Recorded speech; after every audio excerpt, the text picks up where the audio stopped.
আলহামদুলিল্লাহ একটি ranks fridge দেখতে আসলাম। তো ফ্রিজটা দেখি কম্প্রেসার অনেক গরম, আগুনের মতন গরম হয়ে গেছে। ঠান্ডা করতেছি, ঠিক আছে, ঠান্ডা করে চালু দেবো, কী সমস্যা, প্রচুর গরম। তারপর মেশিন চলে না, আমি একটা ক্যাপাসিটার লাগাইছি, ক্যাপাসিটার লাগাই মেশিনটা চালু দিব ফ্রিজটা, ঠিক আছে।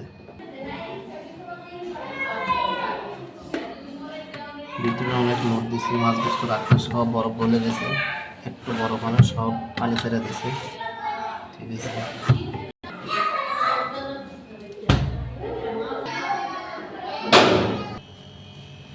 অবশেষে ফ্রিজটা চালু হয়ে গেছে, যে এমপিএর নিতে সুন্দর মতো ক্যাপাসিটার লাগিয়ে দিছি।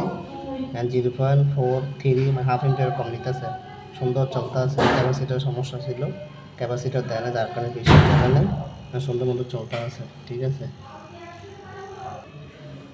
কম্প্রেসর না চলার কারণে এই পার্টসটা কেটে গেছে, ওভারলোড। আমি একটা ওভারলোড লাগিয়ে দিয়েছি, তো অতিরিক্ত চলার কারণে চলানো বন্ধ, কিট করে বন্ধ হয়ে লাস্টে কেটে গেছে, তাহলে আমি একটা ওভারলোড লাগিয়ে দিয়েছি। সুন্দর মতন চলতে আছে, এটা ক্যাপাসিটার লাগাইছি, সুন্দর চলে আছে।